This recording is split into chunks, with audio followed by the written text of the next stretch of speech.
အားလုံးမင်္ဂလာပါခင်ဗျာယနေ့20ရက်တလ2026ရက်နေ့မင်္ဂလာညချမ်းမှာစစ်တရင်အနေအချင်းရဲသုံးဘော်ရဲ့စစ်တရင်လေးတွေနဲ့စတင်လိုက်ချင်ပါတယ်ခင်ဗျာဟုတ်ကဲ့စစ်တရင်များမစတင်မီမှာကျွန်တော် channel လေးကိုလည်း like share subscribe လေးလုပ်ခဲ့ပေးပါဦးခင်ဗျာဟုတ်ကဲ့စစ်တရင်များစတင်လိုက်ကြရအောင်ခင်ဗျာရွှေကူမျိုးနဲ့မိုင်30အကွာကငအိုးရွှေလီမြေကူးဒရမှာဇန်နဝါရီလ23ရက်နေ့ကကီယာနဲ့ဗရက်10ယောက်ဟာဆိုင်ကယ်၄စီးနဲ့နေ့လယ်ပိုင်းမှာရောက်ရှိလာစဉ်မှာမတင်္ကာရာကြောင့်ဆိုင်ကယ်ပေါ်ကဆင်းခိုင်းရမှာ3ယောက်ဆင်းလာခဲ့ပါတယ်။ကြီးထိုးထားတဲ့ငအိုးခလာရ1-1မှတက်ကြကြီးစနေသားဟာဆိုင်ကယ်ပေါ်မှာလူများအားဆင်းခိုင်းရဟမ်ဆောင်နိုင်မဲ့ပြည်နယ်အဖြစ်ပတ်ထားတဲ့တိုင်း80တနက်ဖြင့်ပြစ်ခတ်ရန်လှုပ်ရှားလာတဲ့ဖြင့်လက်ဦးမှုရယူပြစ်ခတ်လိုက်ရာတရန်ထိတ်မှာပဲဓာတ်ဘော်ဒီရှိခုနဲ့လက်နဲ့ခဲယမ်းများကိုသိမ့်ပိုက်ရရှိခဲ့ပါတယ်။စကားမဆက်ပြောရအောင်ပဲတက်ကြကြီးစနေသားဆိုတာ O7 အရေးခင်းမှာတိုက်ပွဲဝင်ရင်သူရကောင်းမှတ်တမ်းဝင်တစ်စိတ်ရရှိထားသူပါခင်ဗျာ။ဗမော်ဘက်မှာလည်းလုတ်လိုက်တိုင်းခံရတဲ့ဘက်မှာကြီးဖြစ်နေတော့ကီယာနဲ့ဗရက်တွေဗျူဟာပြောင်းလာမဲ့သဘောရှိပါတယ်။အခုလက်ယုံတက်တွေဖြစ်တဲ့ဆေးဆသရ BE ထောက်ဖို့တက်တွေဘက်ကိုအင်အားများဆုလာနေတဲ့သဘောဖြစ်ပါတယ်။စကက21ဘက်ကိုခိတ္တလက်လွတ်ပြီးအခုလက်ယုံတက်တွေဘက်ကိုအာယုံရသွားတဲ့သဘောဖြစ်လို့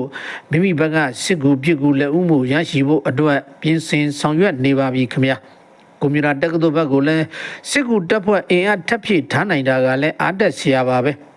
ကသာမျိုးဘက်ကတော့ကီယာနဲ့ဗရက်တွေအတွက်သွေးပြက်ရတဲ့နေ့ရက်တွေဖြစ်ကုန်ပါတယ်18ရက်နေ့ကနေ့လယ်2နာရီလောက်ကနေထိတွေ့တိုက်ပွဲဖြစ်ပွားခဲ့ကြပြီးရန်သူဟာကသာမျိုးအပြင်ဘက်အနောက်ဘက်ရက်ကိုထွက်ပြေးသွားကြပါတယ်19ရက်နေ့ကကသာမျိုးပတ်လေကငွေစုံရေသန့်ဆက်ယုံအောင်ပုံနဲ့မြို့ပြင်ဘက်တွေကိုလေနသားဝိုင်တွဲနဲ့အမုံဆွဲဘုံကျဲပေးခဲ့ပါတယ်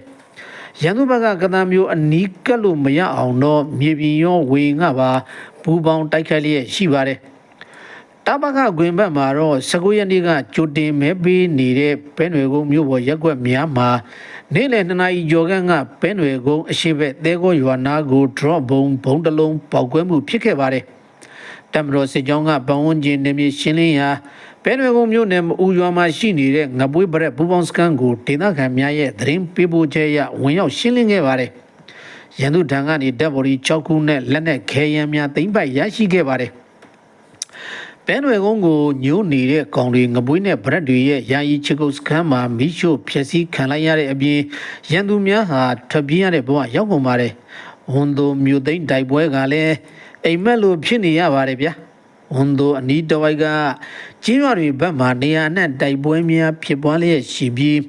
ကီယာနဲ့ဗရမများအထိနာဆုတ်ခွာလျက်ရှိကြောင်းပါကသာမျိုးအခြေအနေကတော့စကိုင်းသားအဘုကနန်တက်မရဲ့လက်အောက်ခံတရင်စစ်ကြောင်းများထပ်မံအင်အားဖြစ်တင်ပေးထားနိုင်ခဲ့လို့ကသာရဲ့အခြေအနေကကိုယ့်ဘက်ကအလေးသာလျက်ရှိပါတယ်ခင်ဗျာမုံညင်းဘုံကြီးကျောင်းစစ်ဆောင်စခန်းကကသာရှိမိမိအိမ်ဘက်ကိုခဏလာကြည့်တဲ့အဖွဲ့တွေဟာလည်းအခုဆိုရင်ကသာအိမ်မှာပဲပြန်လည်ဝင်ရောက်နေထိုင်သူမိသားစုများရှိလာနေပါပြီအရန်စစ်ကြောင်းလည်းရှိလာပြီမို့ကသာမျိုးပန်းဝန်းကျင်ကိုရှင်းလင်းရေးများဆက်လက်လှုပ်ဆောင်နိုင်တော့မှာဖြစ်လို့ကသာမျိုးအပြင်ဘက်လောက်မှာပဲရန်သူနဲ့ထိတွေ့တိုက်ပွဲဖြစ်เสียအကြောင်းရှိတော့တဲ့အနေအထားဖြစ်လို့စိုးရင်စရာမရှိတော့ပါကြောင်းမင်္ဂလာသတင်းကောင်းပါလိုက်ရပါတယ်ခင်ဗျာစေတရင်းများစူဆောင်းပေးပါသောမေဂျာသောဘိုးဆန်တို့ကိုကျေးဇူးအထူးတင်ပါတယ်ခင်ဗျစေတရင်းအမှန်များကိုအခြားမိတ်ဆွေတငယ်ချင်းများသိရှိကြစေရန်အတွက်ကျေးဇူးပြုပြီး copy and share ပေးပါရန်နဲ့လေးစားစွာတိုက်တွန်းတင်ပြအပ်ပါတယ်ခင်ဗျဆရာသမားများနဲ့တငယ်ချင်းအားလုံးကိုလေးစားယူသေးစွာဖြင့်ရဲသုံးပေါ်ဟုတ်ကဲ့အခုကျွန်တော်နောက်ထပ်တင်ပြပေးနေတာကတော့ဝန်တုံမြို့နဲ့ဆက်ဆက်နေတဲ့သတင်းလေးပဲဖြစ်ပါတယ်ခင်ဗျ18ရက်တလ2026ရက်နေ့မနက်ပိုင်းမှာတော့ဝန်တုံမြို့နယ်တောင်မော်ရွာအနီးမှာနေမြေရှိနေတဲ့တပ်မတော်စစ်ကြောင်းနဲ့ကျန်းဖက်တောင်းကျမ်းသူဗရက်30ဦးခန့်တို့ထိတွေ့တိုက်ပွဲဖြစ်ပွားခဲ့ပါတယ်ဖြစ်စဉ်အတွင်းမှာရန်သူဟာရှေ့ဘက်ကိုစုခွာထပ်ပြစ်သွားခဲ့ပြီးတော့မိမိဘက်ကထိခိုက်မှုတစုံတရာမရှိဘဲအကျိုးမြတ်ရလက်နေရဖြင့်အကျန်းဖက်တောင်းကျမ်းသူဗရက်17လောင်းလက်နက်မျိုးစုံ9လက်MA1 တနက်2လက် MA3 တနက်1လက်တိုက်80တနက်4လက်ကြီးမျိုးစုံ400တောင်းခန့်GA 16ခုတို့ကိုသိမ်းပိုက်ရရှိခဲ့ကြောင်းတ တင်ပြပေးလိုက်ရပါတယ်ခင်ဗျာ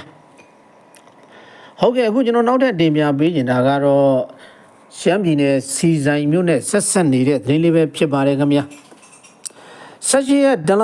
2026ရက်နေ့ရဲ့နေ့လယ်ပိုင်းအချိန်မှာတော့စီဆိုင်မြို့နယ်မှာရှိနေတဲ့ပန်းသခွာရွာအနီးကိုတပ်မတော်လုံခြုံရေးတပ်ဖွဲ့ဝင်များပူးပေါင်းစစ်ကြောင်းကနေမြေရှင်းလင်းတဲ့အခါမှာအကြမ်းဖက်တောင်းကျမ်းသူ PNLO 30ဦးခန့်တို့နဲ့ထိတွေ့တိုက်ပွဲဖြစ်ပွားခဲ့ပါတယ်ဖြစ်စဉ်အတွင်းမှာမိဘကထိခိုက်မှုတစုံတရာမရှိဘဲအကျိုးမြတ်ရလက်နေရဖြင့်အကြမ်းဖက်တောင်းကျမ်းသူ PNLO အလောင်း2လောင်း AK47 တနက်တလက်ကြီးအိမ်4ခုနဲ့ကြီး40ကိုတောင်တို့ကိုသိမ်းပိုက်ရရှိခဲ့ကြောင်းတင်ပြပေးလိုက်ရပါတယ်ခင်ဗျာဟုတ်ကဲ့အခုကျွန်တော်နောက်ထပ်တင်ပြပေးချင်တာကတော့ကမာမောင်းနဲ့ဆက်ဆက်နေတဲ့သတင်းလေးပဲဖြစ်ပါတယ်ခင်ဗျာ18ရက်ဒလ2026ရက်နေ့မှာတော့ကမာမောင်းဒေသဝါရူရွာအနီးမှာရှိနေတဲ့ရန်သူစခန်းကုန်းနေရာကိုတပ်မတော်ကလက်နက်ကြီးပစ်ကူယူပြီးတော့ဝင်ရောက်ရှင်းလင်းတဲ့အခါမှာ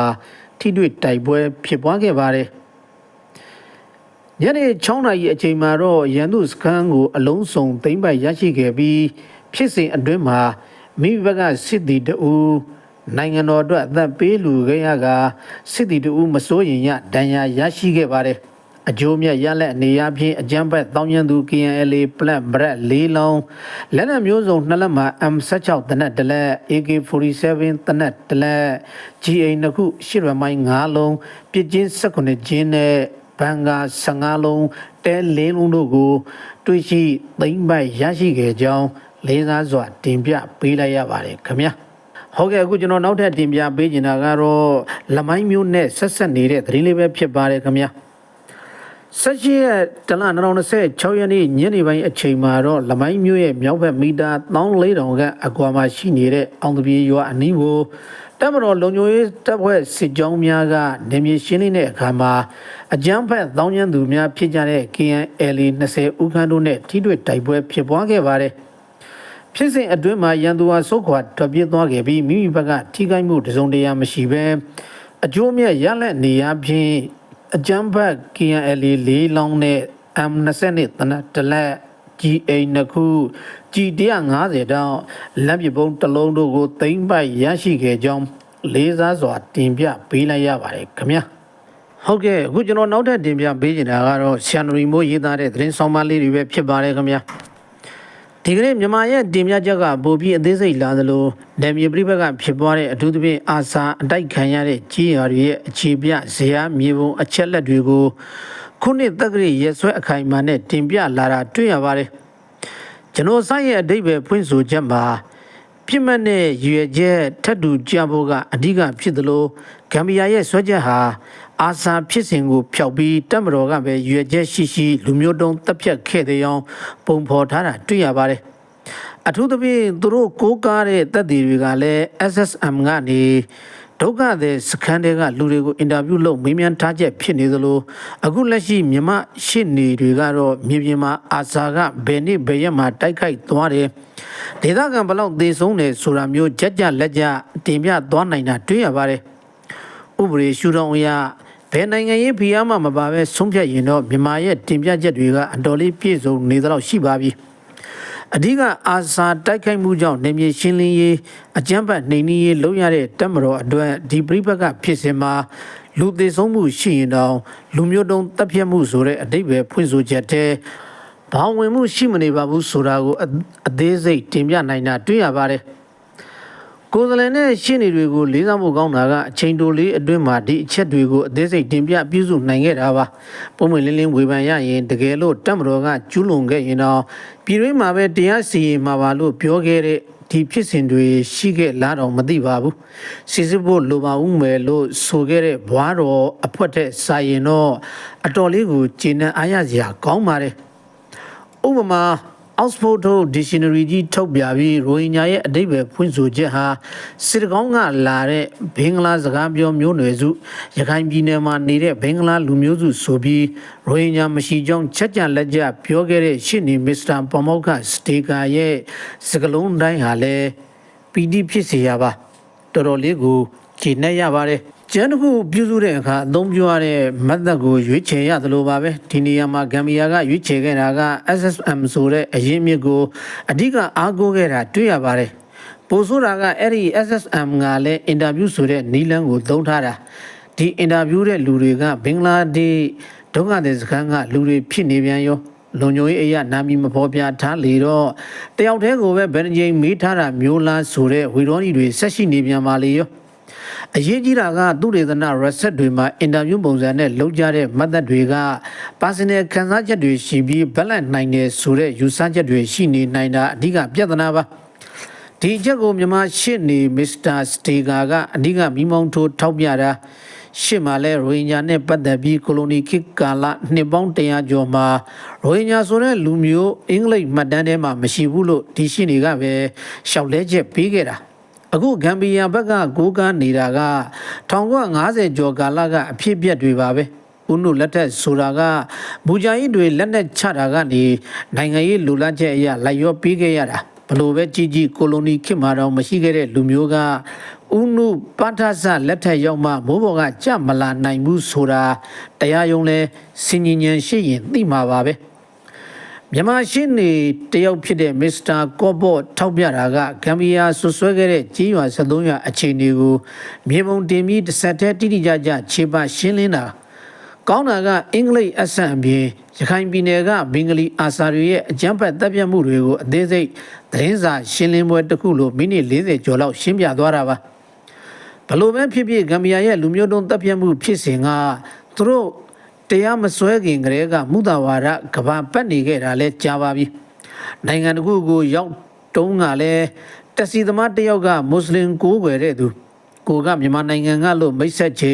မင်းတို့နိုင်ငံကမွတ်စလင်ဆိုတတ်တာလားဆိုတဲ့မိကူမျိုးရခိုင်ဖြစ်စဉ်ကိုကိုးကားပြီးမေးခဲ့ဘူးတာကြုံမှုပါတယ်ဆိုတော့ဂမ်ဘီယာရဲ့ဗြဟ္မဏိရှောက်ထားချက်မှာပါတဲ့တီရဂူဆရာတော်နဲ့ဆရာတော်ဝီရသူတို့ကိစ္စက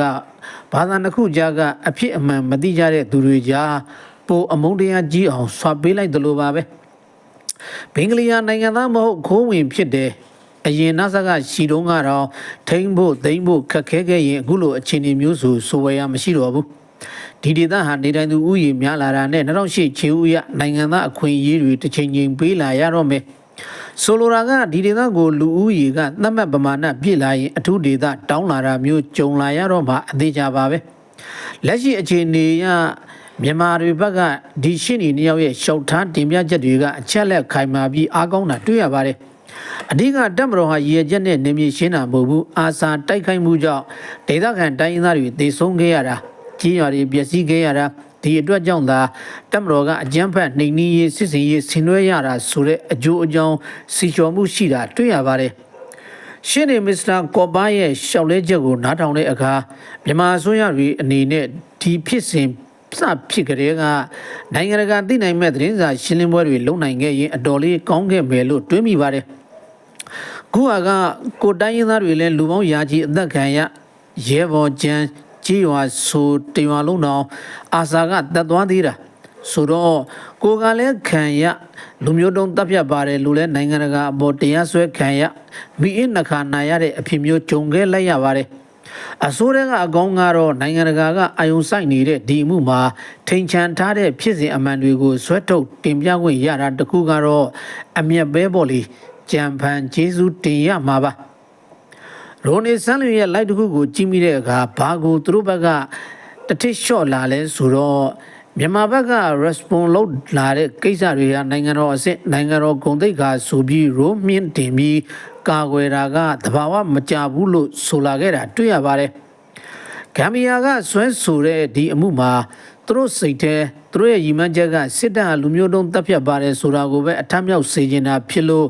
စစ်တပ်ကိုကာကွယ်ပေးတာကလူမျိုးတုံးတပ်ဖြတ်မှုကိုလည်းကာကွယ်ပေးနေသလိုဖြစ်စေလိမ့်မယ်ဆိုပြီးတစ်ဖက်လက်ဆိုနေပါသေးတယ်နောက်တစ်ခါဒီမှုရဲ့လက်သက်တရားခံဟာတပ်မတော်ကထိပ်ပိုင်းအရာရှိတွေဆိုတော့အမှုသဘောတဘာဝအရသာနိုင်ငံတော်ကိုအရေးယူဖို့ဖြစ်သွားခဲ့ရတာပါပဲတကယ်တော့ရိုနေဆန်းလူရဲ့စိတ်ကတပ်မတော်ဟာပြည်တွင်းမှာလည်းအကြမ်းဖက်တပ်ဖြတ်မှုတွေလုပ်နေတာပဲလူမျိုးတုံးတပ်ဖြတ်မှုကလည်းတပ်မတော်ကကျူးလွန်တာဖြစ်လို့ဒီအမှုမှာစစ်တပ်ရှုံးအောင်သူတို့ဘက်ကကာကွယ်ပေးကြပါလို့ဆိုလိုခြင်းပုံရပါတယ် တနာရီကိုရှစ်နေကနေမြန်မာငွေ350ကျော်လောက်ပေးရမယ့်အခြေအနေမှာရှစ်နေ14ယောက်15ယောက်လောက်ငားနိုင်တဲ့ဂမ်ဘီယာရဲ့နောက်ွယ်မှာ OIC ရှိနေတာကဒီမှုရဲ့မယိုသားမှုလို့ပြောလို့ရပါလိမ့်မယ်ဒီလိုဝင်ငွေရပေါက်လမ်းမြင်လို့လဲ UNG မှာဘင်္ဂလီလူမျိုးကိုဒုဝန်ကြီးပေးထားတာမဟုတ်ပါလားဒါကြောင့်UNG ရဲ့ရည်မှန်းချက်ထဲမှာသူတို့အစိုးရသာဖြစ်ရင်80နှစ်နိုင်ငံသားဥပဒေကိုပြင်ဆင်ပေးမယ်ဆိုတဲ့ဂရိကိုတွေရှိထားခဲ့ကြတာအလကားမှမဟုတ်တာပဲဒီမှုဟာလူမျိုးတုံးတပ်ဖြတ်မှုအထားမြောက်ရင်ဘင်္ဂလီကိုတရားဝင်အသိမှတ်ပြုသလိုတောင်ဖြစ်သွားနိုင်ပါတယ်အရေးကြီးတာကဒီနိုင်ငံမှာနိုင်ငံတကာဖိအားနဲ့အတူနေမြေတစ်ခုလူမျိုးစုတစုရမို့ကိုသူတို့အဓိကရည်ရွယ်ကြတာပါတစ်ဖက်ကရည်ရွယ်ချက်ကိုတည်တည်နဲ့သမီးအနော်ဝအငှားကြောင်းကျင်ကြရင်တော့လဲဘယ်တက်နိုင်ပါမလဲဒီကလာ ICJ မှုနဲ့ပတ်သက်ရင်နိုင်ငံတော်စိတ်နဲ့သွားခဲ့ကြသူတွေUNG ကထိတ်တန်းဝန်ကြီးဆိုသူတွေဘာအတန်များထွက်တာကြားမိကြလို့လဲလို့ပဲတင်ပြပေးလိုက်ရပါတယ်ခင်ဗျာဟုတ်ကဲ့အခုကျွန်တော်နောက်ထပ်တင်ပြပေးနေတာကတော့ရှမ်းပိုင်ဆိုးရေးသားတဲ့သတင်းဆောင်ပါလေးဖြစ်ပါတယ်ခင်ဗျာICJ မှာမြန်မာကိုစားပြုအဖွဲ့ကတော့လူမျိုးတုံးတပ်ဖြတ်မှုမျိုးမရှိတဲ့အပြင်1950ရှေ့ပိုင်းမှာရိုဟင်ဂျာဆိုတာမရှိကြောင်းအမှန်တရားကိုတစ်ကမ္ဘာလုံးစီချပြနေပါပြီပြည်တွင်းကမီဒီယာတွေကြောင့်ဟုတ်လားမသိဘူးဆိုသူတွေအတွက်တော့ပရိဒမင်းသားဝလူကျော်ကသူကိုယ်တိုင်အဲ့ဒီဖြစ်စဉ်မှာတွားရောက်ခဲ့တဲ့အတွက်ကြုံခဲ့ရတဲ့ဖြစ်အမှန်တွေကိုတင်ပေးနေပါတယ်ခေတ်နဲ့မဇ္ဈိမမှာလမ်းမဆုံးပါစေနဲ့သွားနားထောင်ကြည့်ပါရှမ်းပြည်နယ်တခုစားပဲရှိတဲ့ဘင်္ဂလားဒေ့ရှ်ရဲ့လူကြီးပေါက်ပွားနှုန်းနဲ့ယနေ့ခေတ်ဥရောပမှာနေရာချက်တွင်နေတဲ့အစ္စလာမစ်ဗျူဟာကိုလေ့လာပြီးကိုယ်နိုင်ငံအတွက်ဘလောက်အရေးကြီးသလဲဆိုတာတွေးတောနိုင်ကြပါစေလို့တင်ပြပေးလိုက်ရပါတယ်ခင်ဗျာဟုတ်ကဲ့အခုနောက်ဆုံးနေရာဖြင့်ဆရာမိုးတင်ဆွေရန်ကုန်တက္ကသိုလ်ရေးသားတဲ့သတင်းဆောင်မလေးနဲ့ပိတ်သိမ်းလိုက်ခြင်းပါတယ်ခင်ဗျာလေကားဆိုတာထောင်မထားရဘူးလှဲထားရတယ်လို့မိမကပြောပါတယ်မင်းကဘယ်သူပြောလဲလို့မေးတော့ဘယ်သူပြောတာတဲ့သူကဘာလို့လဲဆိုတော့သူကတော့ဘာမှမဟုတ်ဘူးသူ့အဖေကတော့ဘာဆိုလားတဲ့ဒါလဲယုံတာပဲလားလို့ပြန်မေးလိုက်ပါတယ်လာမဲ့တလင်းကလေးနေ့ဘယ်နာရီကနေဘယ်နာရီအတွင်းဒနာသိတိနက်ခက်နဲ့ရှင်တဲ့ဒီခါရာကိုကိုးကောက်ရွတ်ပါလို့လာပြောကြပြန်ပါတယ်ဒါကောဘသူပြောတာလဲလို့မေးတော့ Facebook ထဲမှာတွေ့တာပါတယ်ဒါလဲယုံတာပဲလားလို့ပြန်မေးလိုက်ပါတယ်ကျုံမိသွားလို့ဇရနာဤမတိုင်ငင်ရေတခွက်နဲ့ဖျောင်းတိုင်ကိုအုံဒီကဲပေါ်ထုံပြီးဖျားစင်မှာကပ်ပေးပါဒီနေ့လောက်ရမှာလို့ပြောထားလို့ဆိုဖုံးဆက်ပြန်ပါတယ်ဘာအတွက်လဲဆိုတော့တိုက်ခိုင်းရောင်းရအောင်ဘေးရင်ဆင်ရရရန်ပေးထားလို့တဲ့ဒါလဲယုံတာပဲလားလို့ပြန်မေးလိုက်ပါတယ်အိမ်ကမိမကကိုကလွဲရင်ဘသူပြောယုံတယ်တော်သေးတာတခုကယုံပြီးပတ်စံတွေမပေးလိုက်သေးတာပါပဲမိမညံ့လှပြီးထင်ထားတာသူ့ထက်ပိုတုံးပိုညံ့နဲ့ဘာလုံးမှမသိပတ်စံတွေတောင်းတလောက်ပေးနေတဲ့သူတွေရှိနေကြသေးတယ်ပြဿနာဖြစ်စားကဗရက်တွေကိုထောက်ပံ့နေဆိုတဲ့လာတွေကိုတိုင်းပတ်စံတွေပေးနေတဲ့သူတွေကိုသိခဲ့ရပါတယ်သူတို့အလုံးလုံးတဲ့တပတ်မကအကြီးအကဲဆိုတဲ့သူကအားလုံးကိုလိုက်ကောက်တယ်ဆိုပဲပတ်စံလိုက်ကောက်တဲ့သူကတစ်ဖက်ကိုပြန်ပေးလားမပေးလားတော့မသိဘူးလာတိုင်းသိရာချီနီးပါရှိပါတယ်နောက်ပိုင်း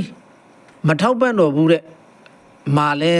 ထောက်ဖို့မလုပ်တော့ဘူးလေသို့ပေမဲ့အခုဒီပြောနာတွေယုံပြီးတောင်းတလောက်ပေးနေကြတဲ့သူတွေရှိနေကြပါသေးတယ်အတော်တယောက်ရဲ့မြေကို Facebook ကသိတဲ့တယောက်ကရုပ်ကိုသဘောကျလို့အလုတ်ခတ်မယ်ချက်ချင်းလာပါလို့ခေါ်လို့တနေ့ကတာချီလိတ်ကိုလိုက်သွားတယ်တဲ့လေးရက်ကြာမယ်ကွန်တိန်နာကားနဲ့ခိုးလိုက်ရမယ်တဲ့ကလေးကဖြူဖြူတန်းတန်းအသက်20ကျော်အရွယ်ယောက်ျားလေးဘသူ့ကိုမှလည်းမတိုင်ပင်ဘူးနိုင်ငံခြားကအလုပ်ပေးမယ်ဆိုတဲ့သူကရုပ်ကိုကြည့်ပြီးကြိုက်တယ်ဆိုတာနဲ့လိုက်သွားတာပဲဘာလုပ်ရမယ်ဘယ်မှာလုပ်ရမယ်ဆိုတာဘာမှမသိပါဘူးကြားပြန်တွေဒီလောက်ဖြစ်နေတာဘသူ့ကိုမှလည်းမတိုင်ပင်မဲယုံပြီးလိုက်သွားတာဘာတွေဆက်ဖြစ်မလဲမပြောတတ်ပါဘူးတချို့များလိန်နေညာနေတယ်ဆိုတာထင်ထင်ရှားရှားကြီးပေါ်လွင်နေတာတောင်ပတ်စံပေးနေကြတော့လက်ခံတဲ့သူတွေတိုက်နဲ့ကားနဲ့တင်မကဘူးမမျော်မှန်းမိတဲ့အထီကိုချမ်းသာသွားကြပါပြီဝကြွေးပါလို့ပဲလို့တွေးမိပါတယ်မြန်မာတွေကပညာနယ်လို့ပြောသမျှယုံတတ်တယ်လို့အိတ်တံမစ္စရိယကြီးလို့မျက်စိမိတ်ယုံနေကြတာတွေလည်းရှိပါတယ်တစ်ဖက်ကိုမုန်းတာနဲ့ဆန့်ကျင်ဘက်ကပြောသမျှမစင်ကျင်တော့ပဲယုံလိုက်ကြတာပါ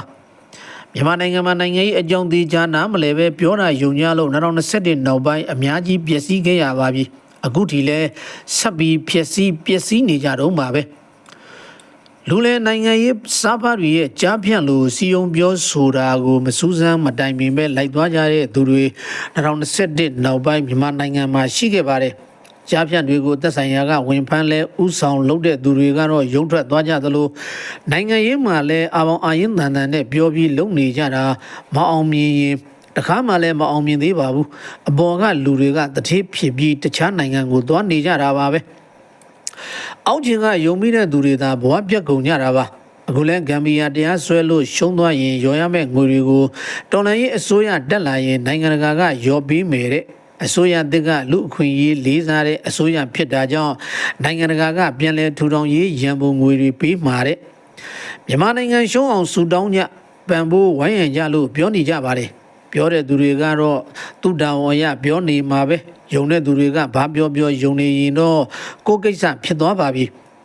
မြန်မာပြည်ပညာနယ်လို့တစ်ဖက်လူပြောတာမျက်စိမိတ်ယုံတာရှိသလိုအိမ်သာမစ္စရိယစိတ်ကြောင့်လည်းမျက်စိမိတ်ယုံနေကြတယ်တချို့တွေကတော့ဘာပြောယုံနေကြတာပဲဖြစ်ကြောင်းလေးစားစွာတင်ပြပေးလိုက်ရပါတယ်ခင်ဗျာဟုတ်ကဲ့အားလုံးကိုသူပဲကျေးဇူးတင်ပါတယ်ကျွန်တော် channel လေးကိုလည်း like share subscribe လုပ်ခဲ့ပေးပါဦးခင်ဗျာမိတ်ဆွေများရဲ့ထင်မြင်ယူဆချက်အသီးသီးကိုလည်း